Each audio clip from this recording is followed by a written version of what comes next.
Hello everyone, welcome to लक्ष्य PCS. दोस्तों, UP PCS pre 2023 RO और बीपीएससी का टेस्ट सीरीज प्रारंभ है, जिसका यह 50वां प्रैक्टिस सेट है। इसका प्लेलिस्ट भी बना दिया गया है, जहां प्रैक्टिस सेट नंबर 1 से लेकर के अभी तक सारे टेस्ट सीरीज को सॉल्व कर सकते हैं। इसका पीडीएफ आपको निःशुल्क प्रोवाइड किया जा रहा है। तो आगे मैं बताऊँगा कि इसका पीडीएफ आप निःशुल्क कैसे डाउनलोड कर सकते हैं। तो चलिए आज का सेशन स्टार्ट करते हैं। देखिए, पहला क्वेश्चन है, उच्चतम न्यायालय के न्यायाधीश किस प्रकार हटाए जा सकते हैं, बताइए। तो आपका राइट आंसर क्या हो जाएगा? राइट आंसर है डी, राष्ट्रपति के द्वारा संसद की सिफारिश पर। चलिए देखते हैं। देखिए, उच्चतम न्यायालय के किसी न्यायाधीश को राष्ट्रपति द्वारा साबित कदाचार या असमर्थता के आधार पर संसद की सिफारिश पर हटाया जाता है। देखिए, यहाँ पर कभी कभी किसी किसी बुक में जो है गलत शब्दों का प्रयोग किया जाता है कि उच्चतम न्यायालय के न्यायाधीशों को हटाने के लिए महाभियोग का प्रयोग किया जाता है, जो कि ये जो है गलत वर्ड है। भारतीय संविधान में उच्चतम न्यायालय के न्यायाधीशों को हटाने के लिए कहीं पर भी महाभियोग शब्द का प्रयोग नहीं किया गया है। केवल अनुच्छेद 61 के तहत महाभियोग शब्द का प्रयोग राष्ट्रपति के लिए किया गया है। तो इस बात का आप लोग जो है विशेष ध्यान रखिएगा। देखिए, उच्चतम न्यायालय के किसी न्यायाधीश को साबित कदाचार या असमर्थता के आधार पर संसद के प्रत्येक सदन द्वारा कुल सदस्यों के 2/3 बहुमत द्वारा एक जो है समर्थित समावेदन करके राष्ट्रपति को जो है भेजा जाता है और राष्ट्रपति सर्वोच्च न्यायालय के न्यायाधीशों को हटा देते हैं। चलिए देखते हैं। देखिए, क्वेश्चन नंबर 2 है, सर्वोच्च न्यायालय में सेवानिवृत्ति की आयु है, बताइए। सर्वोच्च न्यायालय के न्यायाधीशों की सेवानिवृत्ति की आयु क्या है, बताना है। तो आपका राइट आंसर क्या हो जाएगा? राइट आंसर है डी, 65 वर्ष। हाई कोर्ट के लिए 62 वर्ष और सुप्रीम कोर्ट के लिए क्या हो जाएगा? 65 वर्ष। चलिए नेक्स्ट क्वेश्चन देखते हैं। देखिए, क्वेश्चन नंबर 3 है, जब किसी साबुन के बुलबुले को आवेशित किया जाता है तो निम्न में से कौन सी घटना घटित होती है, बताइए। ऑप्शन दिया गया है, त्रिज्या बढ़ जाती है, त्रिज्या घट जाती है, बुलबुले का लोप हो जाता है, उपरोक्त में से कोई नहीं। तो राइट आंसर क्या हो जाएगा? राइट आंसर है ए, त्रिज्या बढ़ जाती है। चलिए देखते हैं। देखिए, जब बुलबुले को आवेशित किया जाता है तो उसका क्या होता है? त्रिज्या बढ़ जाता है। एक क्वेश्चन पूछा गया है यूपी पीसीएस में 2019 में। मोस्ट इंपॉर्टेंट क्वेश्चन है, कई बार पूछा जा चुका है। देखिए, यदि आप लक्ष्य पीसीएस का टेस्ट सीरीज बैच ज्वाइन करना चाहते हैं तो इस नंबर पर कांटेक्ट करके डिटेल ले सकते हैं।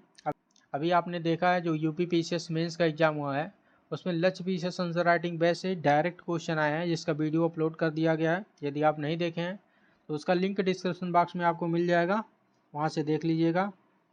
चलिए देखते हैं। देखिए, क्वेश्चन नंबर 4 है, निम्नलिखित में से किस एक के लिए केशुकत्व एकमात्र कारण नहीं है। देखिए, जितना भी एग्जाम्पल दिया गया है ये सारी घटनाएं जो है केशुकत्व के कारण होती हैं, लेकिन पौधे की जड़ से जल का इसके पूर्ण समूह की ओर बढ़ना ये केवल जो है केशुकत्व के कारण नहीं होता। इसके साथ साथ जो है ससंजन क्रिया और प्रस्वेदन क्रिया भी इसमें सहायक होती है। तो आपका राइट आंसर क्या हो जाएगा? राइट आंसर है डी। चलिए देखते हैं। देखिए, दैनिक जीवन में केशुकत्व के अनेक उदाहरण हैं। सोखते द्वारा स्याही का सोखना, भूमिगत जल का ऊपर चढ़ना, सूती कपड़े पर जल की बूंद का फैलना, लालटेन और लैंप की बत्ती में तेल का चढ़ना, ये सभी जो है केशुकत्व के उदाहरण हैं। ये मोस्ट इम्पॉर्टेंट है। सारा एग्जाम्पल आप लोग जो है याद रखिएगा, क्योंकि यही एग्जाम्पल घुमा फिरा करके पूछा जाता है। देखिए, पौधे की जड़ों से जल का इसके पूर्ण समूह की ओर बढ़ने के लिए केशुकत्व के अतिरिक्त प्रस्वेदन और ससंजन इत्यादि क्रियाएं भी उत्तरदायी होती हैं, केवल केशुकत्व उत्तरदायी नहीं होता है। चलिए देखते हैं। देखिए, इसका पीडीएफ आप निःशुल्क हमारे टेलीग्राम चैनल लक्ष्य पीसीएस से प्राप्त कर सकते हैं, जिसका लिंक डिस्क्रिप्शन बॉक्स में दिया गया है। अदरवाइज आप लक्ष्य फिशर्स के नाम से सर्च भी कर सकते हैं, आपको टेलीग्राम चैनल मिल जाएगा।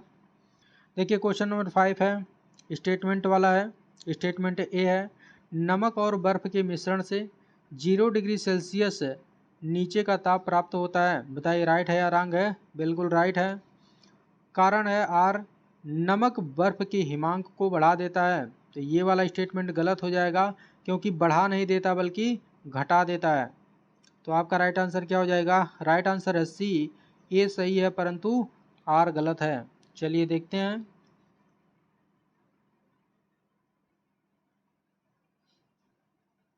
देखिए अपद्रव्यों को मिलाने से द्रव का कथनांक क्या होता है? बढ़ जाता है। और गलनांक क्या होता है द्रव का? कम हो जाता है। और हिमांक भी कम हो जाता है, हिमांक भी कम हो जाता है। देखिए क्वथनांक, क्वथनांक क्या होता है? बढ़ जाता है। और गलनांक घट जाता है और हिमांक भी घट जाता है।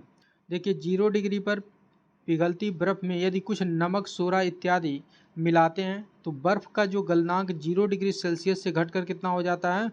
-22 डिग्री सेल्सियस तक कम हो जाता है। ऐसे मिश्रण को क्या कहते हैं? हिम मिश्रण कहते हैं। चलिए नेक्स्ट क्वेश्चन देखते हैं। देखिए क्वेश्चन नंबर 6 है, शल्य क्रिया में आर्थोप्लास्टी क्या है? बताइए ऑपरेशन में आर्थोप्लास्टी क्या है, बताना है। तो आपका राइट आंसर क्या हो जाएगा? राइट आंसर है सी, कूल्हे के जोड़ का प्रतिस्थापन। चलिए देखते हैं। देखिए ऑपरेशन में आर्थोप्लास्टी कूल्हे के जोड़ का प्रतिस्थापन है, अर्थात हिप ज्वाइंट रिप्लेसमेंट है। चलिए देखते हैं। देखिए इस नंबर पर आप टेलीग्राम या कॉल करके टेस्ट सीरीज से संबंधित डिटेल ले सकते हैं। देखिए क्वेश्चन नंबर 7 है, मानव शरीर में पाचन का अधिकांश भाग किस अंग में संपन्न होता है? तो बताइए। तो आपका राइट आंसर क्या हो जाएगा? राइट आंसर है सी, छोटी आंत। छोटी आंत में मानव शरीर के पाचन का अधिकांश भाग इसी में संपन्न होता है। और यहीं पर जो पचा हुआ पदार्थ होता है उसका अवशोषण भी होता है, इसे भी याद रखिएगा, अवशोषण। चलिए देखते हैं।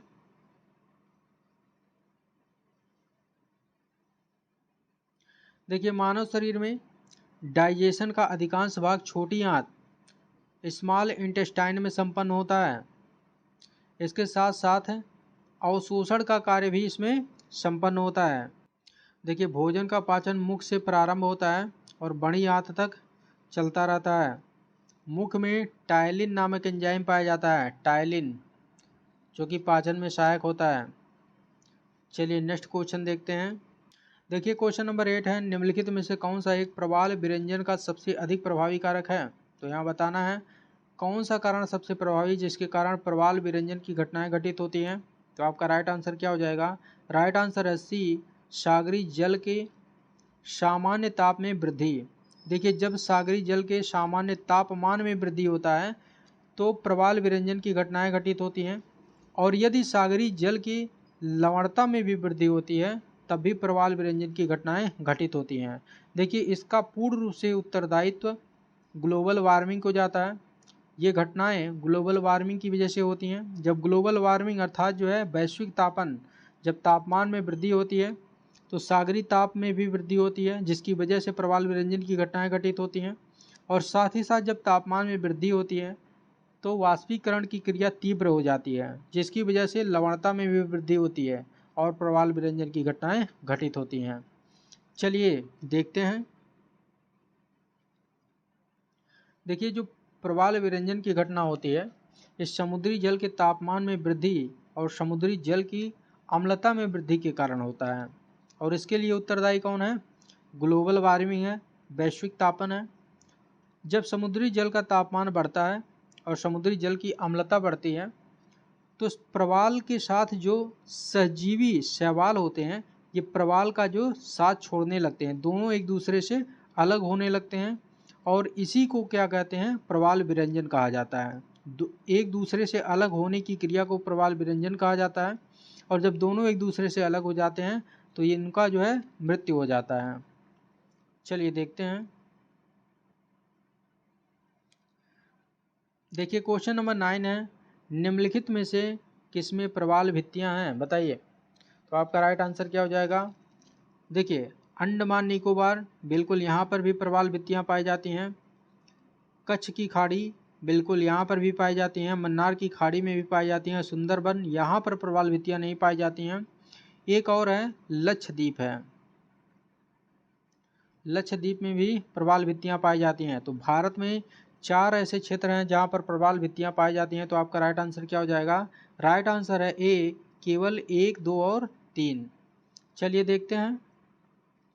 देखिए भारतीय सामुद्रिक विज्ञान संस्थान के अनुसार भारत में प्रवाल भित्ति वाले 4 प्रमुख क्षेत्र हैं। कौन कौन से हैं। अंडमान निकोबार द्वीप समूह है, कच्छ की खाड़ी है, मन्नार की खाड़ी है और लक्षद्वीप है। चलिए देखते हैं। देखिए क्वेश्चन नंबर 10 है, रेड डाटा बुक का प्रकाशन किसके द्वारा किया जाता है। तो बताइए रेड डाटा बुक का प्रकाशन किसके द्वारा किया जाता है। तो आपका राइट आंसर क्या हो जाएगा, बी हो जाएगा, आयुषियन। देखिए रेड डाटा बुक में उन वनस्पतियों और जीव जंतुओं को शामिल किया जाता है जो किसी न किसी कारण से संकटग्रस्त होते हैं, जो विलुप्ति के कगार पर पहुंच जाते हैं, उनको इसमें शामिल किया जाता है। चलिए देखते हैं। देखिए रेड डाटा बुक का प्रकाशन आयुषियन के द्वारा किया जाता है। इसका फुल फॉर्म है international union for conservation of nature. इसकी स्थापना 1964 में की गई थी। इसके तहत उन प्रजातियों को रखा जाता है जिन पर विलुप्त होने का खतरा मंडरा रहा हो। चलिए अर्थात जो विलुप्ति के कगार पर होते हैं उनको इसमें जो है सूचीबद्ध किया जाता है। देखिए क्वेश्चन आप लोगों के लिए है, इसका आंसर कमेंट बॉक्स में देना है। इसका पीडीएफ आप हमारे टेलीग्राम चैनल लक्ष्य पीसीएस से प्राप्त कर सकते हैं, जिसका लिंक डिस्क्रिप्शन बॉक्स में दिया गया है। तो चलिए मिलते हैं नेक्स्ट वीडियो में, तब तक के लिए जय हिंद जय भारत।